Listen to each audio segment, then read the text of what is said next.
What up, Cavs Nation? I'm your host, Ethan Sands, and I'm back with another episode of the Wine and Gold Talk podcast. Joining me today, the man, the myth, the legend, Chris Fedor, cleveland.com beat reporter for the Cavs, as you well know. But I wanted to kind of go back to something we did yesterday with Jimmy real quick. Obviously, Chris was a little bit under the weather. Now he's back, and I wanted to get your power rankings going into the regular season with preseason coming up. What are you thinking about the East and the West? Start me off with the Eastern Conference. Yeah, man, I think it's pretty straightforward, honestly. I do think Boston's on a tier by themselves. I think they're the best team in the NBA. They're the reigning champions for a reason. When Kristaps Porzingis is healthy and playing well, it's a cheat code out there for them. Everybody on that roster can shoot. Everybody on that roster can be a skilled playmaker at times too. So I think Boston's on a tier by themselves. And then the second tier in the East, to me, Ethan, is just a cluster of Philly, New York, Cleveland, and I would say Milwaukee too. I think a lot of people understandably are doubting Milwaukee and wondering if it actually is going to work, because the last time we saw the Bucks, it didn't work the way that it was intended to. And they've got some older players that they're certainly relying on, including Chris Middleton, who, is once again dealing with an injury. But I like the pickup of Gary Trent Jr. Like, I think when you're a team like Milwaukee and you have so much star power and you have so much committed to Dame and Giannis and Chris Middleton as well, like, can you find some pieces around the margins that are cost effective and also can give you quality minutes? And I think getting Taurean Prince, DeLon Wright, and Gary Trent Jr., it makes them deeper. It enhances their roster in a big way. Nobody's going to sit here and say that Gary Trent Jr. is going to go out there and average 25 points per game and be an all-star or anything like that. But they don't need that. They just need role players to fill in the gaps on this roster. And that's something that they were missing last year in a big way. And I think they have more playable depth at this point so that they don't have to rely on, AJ Green as much as they did, so that they don't have to rely on Andre Jackson Jr. You know what I mean? Like, guys who shouldn't be in the top 8, 9 of a rotation for a team that is supposedly built to win a championship. So I think they made some smart moves this offseason. I understand the doubts. I understand the questions about whether, Dame is the right fit next to Giannis, whether Dame is the kind of guy who is what Milwaukee needs. But I think they did some smart things in the offseason, and I think they belong in that second tier in the Eastern Conference. The thing that stands out to me, though, Ethan, is that, Boston is such a dominant team, but, the teams in that second tier, there are legitimate questions about each and every one of them that could, disrupt their regular season, that could alter their chances of winning big in the playoffs, and it makes it like more up for grabs. Yeah, and I just think it's definitely getting even more difficult to figure out the East, especially when it comes to the later groups in that category that you mentioned. One that I really have my eye on for this season is the Orlando Magic, not only Yeah. because they added Kentavious Caldwell Pope, but Jonathan Isaac has reportedly put on some weight for strength and being able to body up as a true 5 if needed and called upon. Jonathan Isaac is also one of the better defenders when it comes to the center position as well.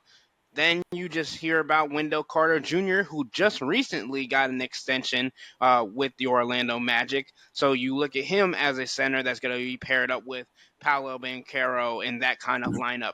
And another player on that roster that I wanted to keep an eye on for the overarching view for this entire season, not only for their team specifically, but just for storylines when it comes to this season and what is possible for a lot of the guys that are in the same class, right? I'm talking about Evan Mobley's draft class and where they are standing when it comes to their contracts, when it comes to everything surrounding their teams, right? Obviously, we know there were a couple of big names that got major contract extensions this past offseason. Scottie Barnes, Cade Cunningham, Evan Mobley, Franz Wagner. Those guys all got rookie max extension contracts, and they were well deserved. But there are a lot of other players that are also in that class that are eligible for extensions. And Chris, I know you know this better than anybody, but the deadline for those extensions is coming up on October 21st, and it's kind of figuring out where these teams are going to stand when it comes to who they value in their rotation, who they Mhm. value in their rosters, what kind of schemes they're going to be putting together. The other players that I'm still looking for to see if they're going to get an extension, as I mentioned, Jalen Suggs or the Orlando Magic is one of those guys. When I'm talking about the scheme of their team and where he's valued at. Jalen Green from the Houston Rockets, Josh Mhm. Giddey, who's in Chicago now, Jonathan Kuminga for the Golden State Warriors, and then those are the main three guys that I'm really looking at, trying to figure out where they stand. But Chris, I wanted to get Mhm. into more so the group of players that I talked about earlier, the guys that are on rookie max extension contracts. Like again, I'm gonna repeat myself: Scottie Barnes, Kate Cunningham, Franz Wagner, Evan Mobley. I'm trying to figure out which of these guys is most primed to have a breakout season. Which one of these guys Yeah. is going to be able to step up for their teams, especially with most of them on teams that are kind of on the cusp. Obviously, the Pistons are rebuilding and trying to figure themselves out. The Raptors as well. But the Magic and the Cavaliers, Franz Wagner, Evan Mobley, trying to figure themselves out, especially in a tough Eastern Conference. Who is going to step up when they need it the most? Last year, I think Franz Wagner had Evan Mobley beat when it came to stepping up in big moments. This next season, Yeah. I think it could be in Evan Mobley's hands. What do you think? Well, I think the thing that Evan is going to run into is the same thing that we've wondered about Evan for the last number of years. How big is his role going to be on the offensive end of the floor? Like, we know Evan already is a top 5 defensive player in the NBA in terms of nightly impact. If you're talking about Bam Adebayo, if you're talking about Victor Wembanyama, if you're talking about Chet Holmgren, you're talking about those caliber players, Evan's right there. He's going to be in the defensive player of the year conversation if he plays enough games to qualify for that, because he's that kind of impactful on the defensive end of the floor. And we know the responsibilities that he's going to have on the defensive end of the floor. We've heard a lot of chatter throughout the course of this offseason and into the beginning stages of training camp about expanding Evan's role on the offensive end of the floor, but I just don't think there's as much room for it to expand as people want, as maybe even the Cavs believe. Like, I do think they're going to use him differently. I do think they're going to give him opportunities as a playmaker. I do think they're going to give him opportunities as an offensive hub. I do think they're going to try and space him out to the perimeter and see if the spacing between him and Jarrett can be a little less crowded. I also think there are going to be moments throughout the course of the game, just like this past year, where Evan's going to be on the floor without Jarrett, and Jarrett's going to be on the floor without Evan. But still, at the end of the day, in terms of touches, in terms of shots, in terms of usage, Evan Mobley's not going to be higher than 3. Not on this team, not on this makeup, because the ball's going to be in the hands of Darius Garland and Donovan Mitchell, and they're going to do so much of the initiating and so much of the playmaking and so much of the shooting and the scoring. So I just don't know, when it comes to like breakout stuff, so many people, Ethan, look at, okay, what kinds of stats is the guy going to put up? And I just don't know that there's as much room on this roster for Evan to have that kind of season. I think there is for Scottie Barnes in Toronto. I think there is for Franz Wagner in Orlando. Franz is the number 2 option on that team, and he's going to remain the number 2 option on the team. And we saw what he did in the postseason series at times against the Cavs. I mean, he was a dog in many of those series in a positive way. 34 in one of the games, 26 in another one of the games. Cavs didn't have an answer for Franz. They didn't have anybody who could guard him, keep him out of the paint. So I do think, his role is going to continue to expand. He can continue to expand his game out to the 3-point line. They're going to continue to give him opportunities to play make and create, to kind of take some of that ball handling pressure off of Paolo Banchero. Jalen Suggs is basically a point guard by position only. He doesn't actually do the responsibilities of many point guards. He's more of like a spacer and a catch and shoot guy. So I think a majority of the possessions for Orlando offensively are going to run through Paolo and Franz, as well they should. And if you switch it over to Toronto, a majority of the possessions are going to run through Scottie Barnes. And then if you switch it over to Detroit, a majority of the possessions are going to run through Cade. So I just think there's more opportunity. And I've talked about this so many times, Ethan. Production in the NBA is so much a byproduct of opportunity. And I just don't believe in this current makeup that Evan's going to have the same number of opportunities as some of these other guys. I don't think he's going to have the same platform to have that kind of breakout season that so many are wanting him to have. Well, ESPN agrees to disagree, Chris. They came out with a post earlier on Monday stating 11 different players that they said were on the cusp of being all-stars. Tier 1, number 1, Evan Mobley. And I think with the discussion that we're having, right? And I agree with you, Chris. It's going to be very difficult to get into his rhythms if he's not getting the ball as much as we've seen in the past. This year, we've talked about it already a lot on this podcast. Evan Mobley's usage is supposed to go up. There's supposed to be more things ran for him. He's supposed to be a little bit more at the point of attack when it comes to the offensive end as a playmaker. And that could not only help him, but it could also help his teammates as well. I think if his assist numbers go up, this is a different team as well. Talking about how he's able to facilitate for guys like Donovan Mitchell and Darius Garland, even doing some big on big action with Jared Allen, I think it's something that we should definitely look forward to.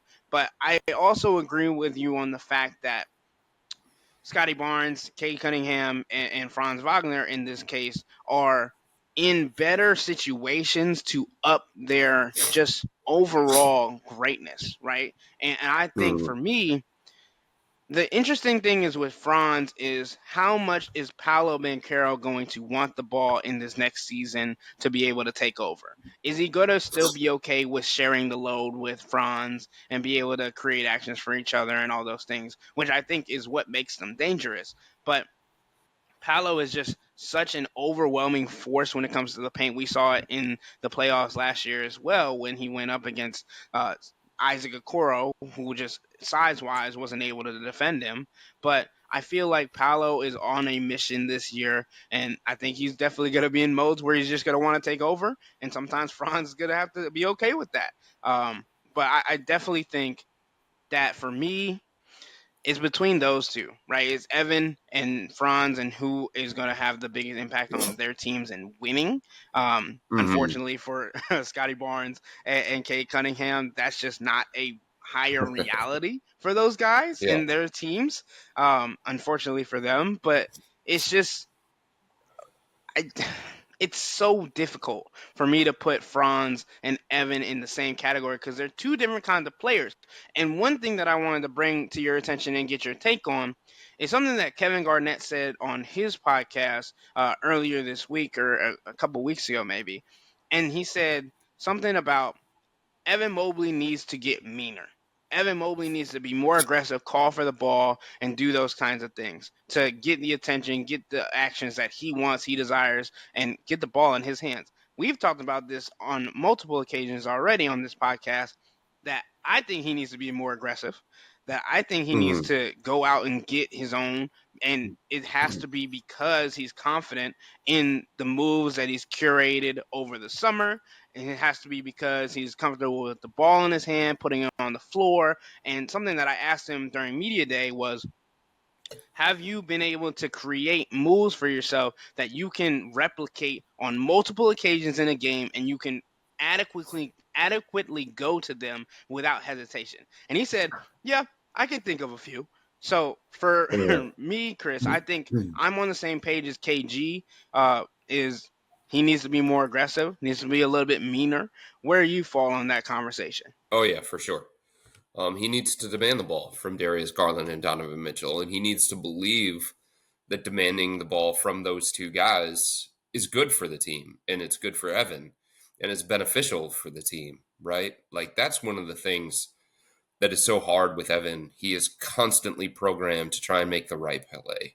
He's constantly looking to sometimes defer to others that are more established, that are more polished, that have, a higher profile than him in some cases. And he just has to understand that if this team is going to take the next step, and he needs to believe this too, if this team is going to take the next step, it's got to be him. Like, he has got to be the guy. And he's got to act like that. And he's got to be that level of aggressive. And look, like, Evan Mobley and aggressive has not been synonymous since going back to his college days at USC. I remember having a conversation with his head coach, Andy Enfield, when Evan was coming out of the draft. And I did this huge feature on Evan just in case the Cavs were going to draft him. And one of the things that Andy told me is that, Evan has a reputation for being California chill and laid back, but he shows fire and he is an intense competitor. He just doesn't show it the same kind of way, maybe, as some of these other guys from the past, and maybe some of these other guys who are a little bit more demonstrative. But that doesn't mean that he doesn't want to be great, right? That doesn't mean that he doesn't want to win. And it doesn't mean that he doesn't have that burning fire inside of him. It's just all about his own personality, and he has to stay true to himself. I do think we are seeing Evan, as he gets more comfortable in his own skin and comfortable in the NBA, starting to see him celebrate a little bit more, starting to see him roar a little bit more, starting to see him demand. Look, in that series against Boston, toward the end of it, when there was no Donovan Mitchell, there was no Karis LeVert, there was no Jared Allen, that was a different Evan Mobley. And it wasn't just different in terms of production. It wasn't just different in terms of where he was on the floor. It was different in terms of intensity, in terms of passion, in terms of energy, in terms of body language, in terms of yappiness, if you want to go that way. Like, that showed like a step forward for Evan in terms of getting more and more comfortable. But is he always going to be the mouthiest dude? No, he's not. Is he always going to be the guy who brings the most energy? No, he's not. Is he always going to be the most demonstrative? No, he's not. I remember talking to his brother Isaiah Mobley, and he said, "Hey, look, we're different. Like, I talk all the time. I've been talking trash since I got out of the crib, basically, right? Like, Evan isn't the same kind of way, but that doesn't mean that he's not competitive. Doesn't mean that he doesn't want to win. So I do understand where people are coming from, because Evan doesn't show it. And if you don't show it, people wonder about it, right? And people have wondered about that with Evan going back to his college days. For me, like, obviously, I like to talk crap. I like all that good stuff, right? That's part of my essence. But for somebody like Evan, who's more chill, more laid back, more quiet, reserved, whatever word you want to use, I want to see more of like a Tim Duncan kind of perspective out of him, right? When it comes to Mm-hmm. the quote unquote trash talking. I remember watching a video of DeMarcus Cousins talking about how Tim Duncan just gave him the business, and all the talking that he did was giving him a smack on the behind and running Yeah, back down the court to defense. Like, sometimes that's all you got to do, like, yeah, to put right. people back into their little boxes and remind them of who they are. But I also I wanted also think to. it's. I think there's something else here, Ethan. Like, I think it's hard for for somebody like Evan, right? He came into a situation where, when he got here, it was a little bit different, right? And then all of a sudden, Donovan Mitchell comes. So you're surrounded by all these guys who are looked at more as leaders, more as the rah rah type guys, more of the I'm going to rally all of you around me sort of thing. So I think when Evan came into the league, I don't know if timid's the right way to put this, but I think he was a little bit more timid because there was already some stuff established, and then quickly as he continued to progress, there was more stuff established. When he got here, Jared Allen was here, and Jared Allen was kind of like the mouthpiece of the defense. He was kind of the quiet leader. He was the lead by example type guy. And Darius Garland was here, and his name was front and center of this organization and flashing lights, right? He was the guy for this team. So even though, Evan was the third overall pick and his name was plastered up on billboards the first day that he landed in Cleveland, it was still a different kind of situation where there were some other guys that could kind of take on that role that you're talking about. And then, of course, Donovan came. And then Max Strus came, right? And then George Niang came. So, I think Evan wonders, how much of that kind of stuff do I need to do? How much of that kind of stuff am I responsible for? Or do I defer to all these other guys that have done more in the NBA than me? That have won at a higher level than me? You know what I mean? So I think even though there were high expectations for Evan, and even though this organization has talked about him as being the one and the transcendent player in the organization, there were already some other players established in front of him that I think it was easier for him early in his career to kind of blend and just fit in. Yeah, and I mean, the other guys in in these groups that we're talking about in this rookie maximum kind of quad that we're talking about, Scottie Barnes, Kate Cunningham, Franz Wagner. I mean, maybe Franz, maybe less so, but Scottie and Cade didn't have no time to adjust. They said, Right. okay, you are the flashing lights. You are the guy on the billboard that is bringing everybody to town. You are going to save this team, right? Evan didn't have that.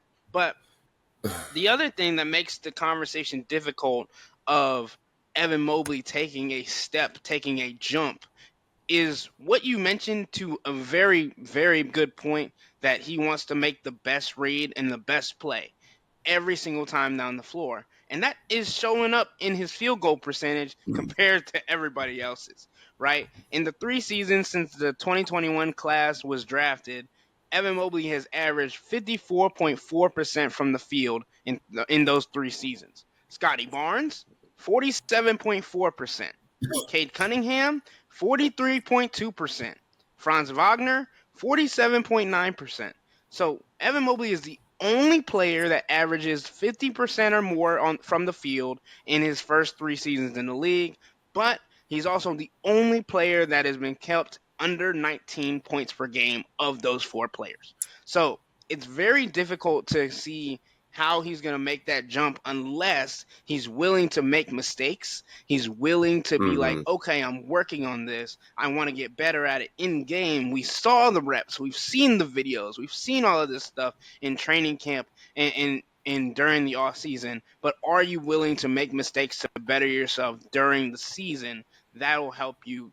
Maybe even just taking more shots. And that's the hardest conversation, right? Because if Evan Mobley's taking more shots, who are you taking shots away from? And with this Cavs team, it's like, oh, well, everybody needs to shoot to feel confident. And as Jimmy says, you have to have confidence to shoot, and you need to shoot to have confidence. So I just think it's really difficult on this team for him to grow to that next level. But I want to see it from Evan. Right, like this is who we see as the most important guy for this team going forward. And if Evan Mobley can't do that, if other players on the Cavs aren't willing to sacrifice in the beginning parts of the season, I think this Cavs team can have difficulty when it comes to playoff expansion or getting further into the playoffs and all those different things, because of how important he is on both the offensive and defensive side. Because also in the podcast I was talking about earlier, KG emphasized offense. Paul Pierce emphasized, okay, you need to be in the DPOY conversation for the Cavs to be in the running. And he's already in it, right? Like he's going to be in it for going forward. Been in it since he got to the NBA. Like, what are we talking about here, right? Paul? So, come on, well, that's the truth for you. No, I mean, I think that's a good point that you make, Ethan, and it's something that Kenny Atkinson talked about And he talked about it on Friday, actually, in Sarasota. He said, look, we understand that there are going to be growing pains in terms of trying to use Evan in a certain kind of way within this offense. We understand that he's not used to playing out on the perimeter. We understand that he's not used to being such an involved playmaker and an offensive hub. We understand that he has grown comfortable in the NBA, being close to the basket at the dunker spot, playing out of the pocket, things along those lines. But look, there's a bigger picture in play when it comes to Evan Mobley and the importance of him in this organization. And that's what Kenny said. He said, we're going to deal with the growing pains. We understand that they're coming. Every single player on this roster understands that they're coming, including Evan. But we're committed to this because we think it's going to be best for us long term and in terms of sustainable success. And I thought that was really, really important for Kenny to talk about that and for Kenny to admit that and to show a level of understanding of that. Because that was one of the bigger questions that I had. Like, okay, it's really, really nice to have these conversations in the off season and in training camp and going into the preseason and stuff like that. But what happens when it doesn't look as good as you would want? What happens if Evan goes 4 for 16 and 0 for 5 from 3-point range? Right? Like, are you committed to that fully, or are you just experimenting with that idea? And to me, it's a full-on commitment to making Evan evolve as an offensive force. And I think that's a really, really good thing. If it happens, obviously it changes the trajectory of this team. It changes how far they can go. And I think everybody inside the organization, including Kenny, fully understands that. For me, because I want to wrap this up, to go back to the original question, who do we think could be the most impactful or have the biggest jump for their team when it comes to these guys that are under rookie max contracts? For me, I think the potential is there for Evan Mobley, right? Because if you are the best defensive player on the floor at all times, and then also able to improve your offensive game, so you're one of the top 3, top 4 offensive players on the floor, that helps and changes a lot. But who I think, and I don't want to give it to Franz because I think it's difficult for him in the role that he already has, how impactful he is already, and maybe shots getting taken from him for different reasons, different scenarios at this point. I'm going to put it to Scottie Barnes, who I think is most likely, just because of the offense that they have, having R.J. Barrett and Emmanuel quickly taking eyes away from him now. I think they're going to be able to gel, and I think they're going to be able to take this offseason where they've been able to work together a little bit more after a big trade last season, and Scottie's going to be able to take his game to another level while also being able to play with a little bit more ease and a little bit more presence around him with the Toronto Raptors, and they could make a play-in seed run. I think it's Franz. I think Orlando is definitely in the running for a top 4 seed in the Eastern Conference for sure. I would not be surprised if they got close to the 50-game win mark. I also wouldn't be surprised if Franz was in the conversation for All-Star. The things that he did last year during the regular season and those that carried over into the postseason series against the Cavs really opened my eyes to the kind of player that he can be for Orlando, the kinds of responsibilities that he can shoulder as a young player. And then you also have to include this, Ethan. We have talked so many different times about how guys go on the international stage. Usually it's with Team USA players that we have these conversations with. And we say, okay, they go play for Team USA, either the select team or the senior team.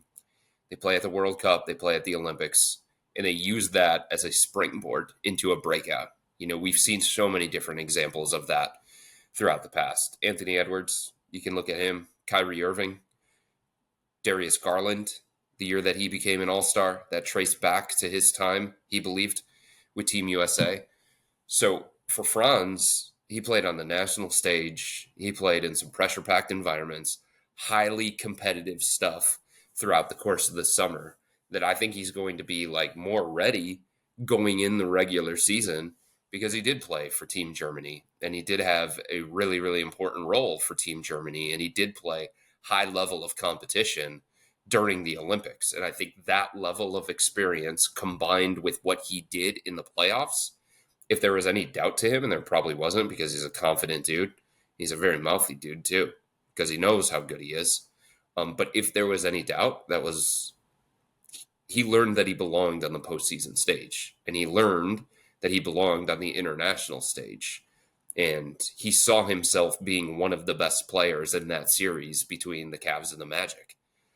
In a series that featured other All-Stars too, by the way. And then he goes on the international stage, and he saw himself perform as one of the best players in the world. So I do think he's going to use that kind of as a launch pad into what could be an all-star type campaign. It doesn't mean that I'm down on Evan. I believe that there is greatness inside Evan. I believe that he is a unicorn-like player. It's just I don't know that the production is going to be there. I don't know that the opportunity is going to be there. And I think there are going to be some moments early on when he's going through the growing pains of trying to evolve into this kind of offensive player with this level of usage. So I do think I would not be surprised if Evan gets some consideration as the season goes on, if he deserves it, for an all-star level type player. But I think his greatest impact still, Ethan, is going to be on the defensive end of the floor. Whereas some of these other guys that we talked about, their greatest impact is going to be on the offensive end of the floor. And I think it's easier to get caught up in that. I think it's easier to get excited about that. I think it's easier to attach all-star resumes to that. Like, who's the last guy that made the all-star game as a defense-first player? I can't That's really a great question. I can't really think of one. And it doesn't mean that, 16 and 9 with 3 assists or something like that is anything to sneeze at. We're talking about all-star, right? We're talking about taking another leap. And that requires, to me, a different level of productivity, a different level of consistency, and a different level of night-to-night impact on the offensive end in areas where Evan has fallen short early on in his career. And I just need to see it first from him as this kind of what they vision him being as an offensive player, Ethan. I'm very much, okay, show me. Let me see it first. Yeah, and I think that makes sense. And the only player we kind of didn't give props to on this little 4-man list is Cade Cunningham. But I think it's really hard to go from the best player on your team to I'm gonna be even the better player on my or whatever. Like there is very little room for Cade to improve unless he wants to improve efficiency. Like sure, do that, but like cut down the turnovers, efficiency, exactly. better 3-point shooting, better decision making, involving his teammates more consistently throughout the course of the game. I think those are the benchmarks for Cade to try and reach for sure. Right. But like I don't think it's on the same tier as the other three in their impactfulness to winning for their teams. Obviously all three of them, Scottie Barnes, Evan Mobley, and Franz Wagner, all have better supporting players around them than Cade Cunningham does at this current time. And I just think it's going to be interesting to watch because all of these guys are hungry and competitors, even if one or two may be mouthier than the others. But with all that being said, that'll wrap up today's episode of the Wine and Gold Talk podcast. But remember to become a Cavs Insider and interact with Chris, me, and Jimmy by subscribing to Subtext. Tomorrow's the first preseason game. We're going to be there, and we're going to give you some insight while we're in the arena. So, to get this information, sign up for a 14-day free trial or visit cleveland.com/Cavs and click on the blue bar at the top of the page. If you don't like it, that's fine. All you have to do is text the word STOP. It's easy, but we can tell you that the people who sign up stick around because this is the best way to get insider coverage on the Cavs from me, Chris, and Jimmy. This isn't just our podcast, it's your podcast. And the only way to have your voice heard is through Subtext. Y'all be safe. We out.